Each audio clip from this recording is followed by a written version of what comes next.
जैसा कि आप देख पा रहे हैं, 2 घंटे पहले जिस प्रशांत किशोर को बिहार पुलिस पकड़कर बेउर जेल ले गई थी, कोर्ट ने, माननीय न्यायालय ने हम लोगों के अनुरोध को स्वीकार करते हुए अनकंडीशनल बेल, कोर्ट ने अनकंडीशनल बेल दिया है, जिसकी वजह से मैं अभी 1 घंटा पहले वापस यहाँ पर आया हूँ और आपसे मुखातिब हूँ।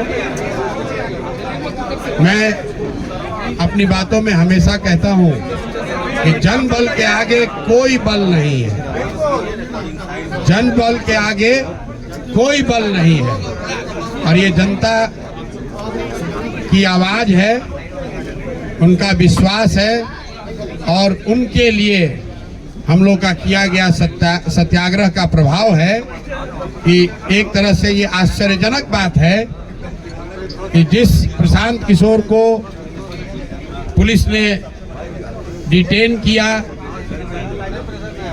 पुलिस के अनुसार कोर्ट ने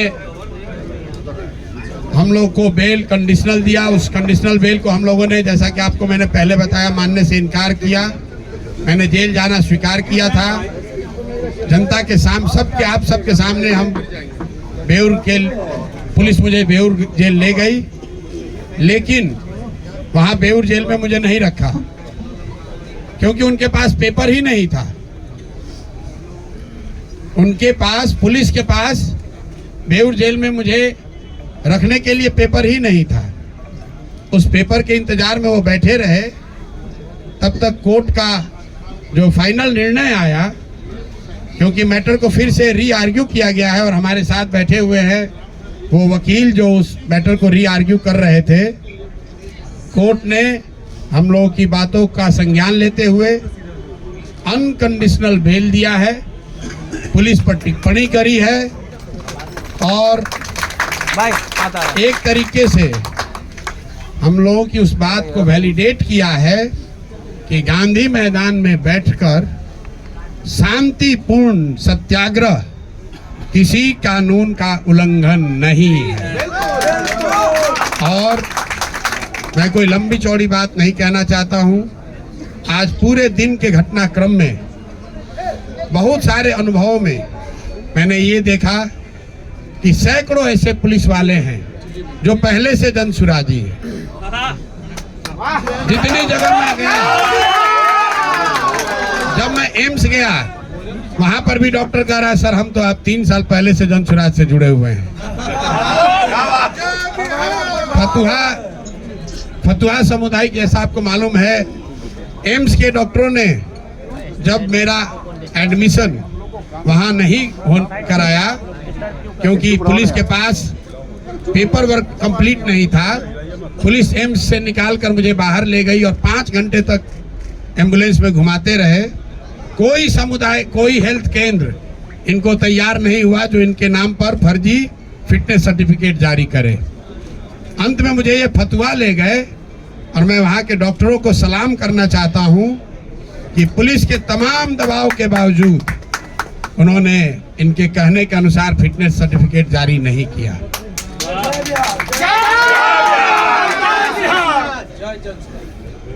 पुलिस वालों में भी, जब मुझे फतुहा सामुदायिक केंद्र से पुलिस वाले लेकर पटना आ रहे थे, तो कम से कम 3 या 4 पुलिस कर्मियों ने मुझे बताया कि सर जो आप लड़ाई लड़ रहे हैं, हम लोग भी बीपीएससी का एग्जाम अभ्यर्थी हैं।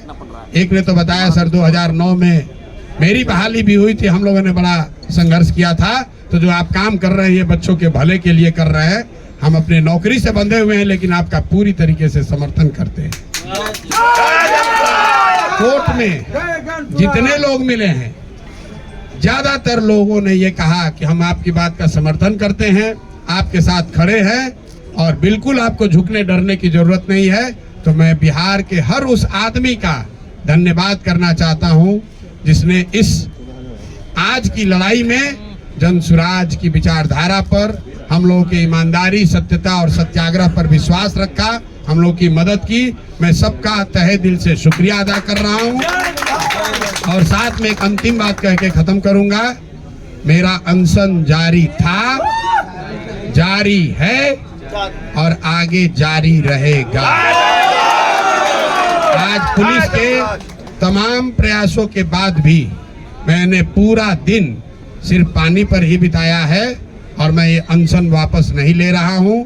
आज रात में युवा संघर्ष समिति की आज ही रात में बैठक होगी और अनशन के जगह और इसके स्वरूप की घोषणा कल मैं आपको करूंगा।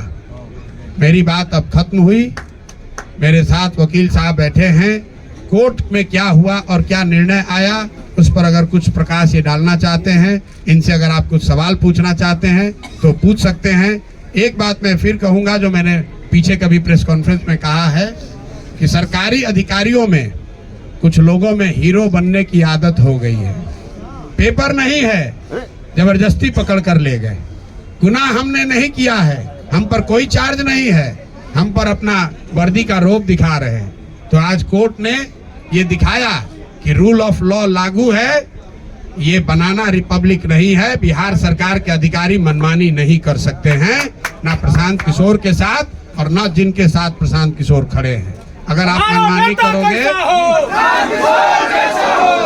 मनमानी करोगे तो कोर्ट यहाँ है। और हम लोग कल ही अगले 2 दिन में जैसा पहले वादा किया है बीपीएससी के परीक्षा के लिए कल हाई कोर्ट खुल रहा है और कल नहीं तो परसों हम लोग हाई कोर्ट में मूव करेंगे और प्रयास करेंगे कि सत्याग्रह के साथ साथ जो लीगल सहायता बच्चों को दी जा सकती है और जो अनियमितता हुई है, जो लूट हुई है, जो बच्चों के नौकरियों को 200, 100, 150 करोड़ में 1-1.5 करोड़ में बेचा गया है, ये 1000 करोड़ से ज्यादा का घोटाला हम लोग चुप बैठने वाले नहीं हैं। इसलिए नहीं कि 1000 करोड़ रुपए का घोटाला हुआ है, इसलिए कि ये बिहार के सामान्य परिवारों के, गरीब परिवारों के उन बच्चों के भविष्य का सवाल है जो 3-3, 4-4 साल हाथ तोड़ मेहनत करते हैं इस सपने और इस विश्वास के साथ कि मैं पढ़ूंगा तो मैं भी सरकारी नौकरी कर सकता हूं। और ये शिक्षा माफिया, भ्रष्ट बीपीएससी, नीतीश भाजपा की घटिया सरकार, ये लोग उन बच्चों के सपनों पर पानी फेरकर 30 लाख, 50 लाख, 1 करोड़ में नौकरियों का सौदा कर रहे हैं। तो इस पर अब हम लोग चुप रहने वाले नहीं हैं। मैं सभी बिहार के छात्रों से, युवाओं से, महिलाओं से, समाज के हर उन वर्ग से अपील करना चाहता हूं जिस पर भी नीतीश के इस लाठी तंत्र ने अत्याचार किया है, आप आइए, आगे आइए, इनको झुका कर रहेंगे क्योंकि जनबल के आगे कोई बल नहीं है।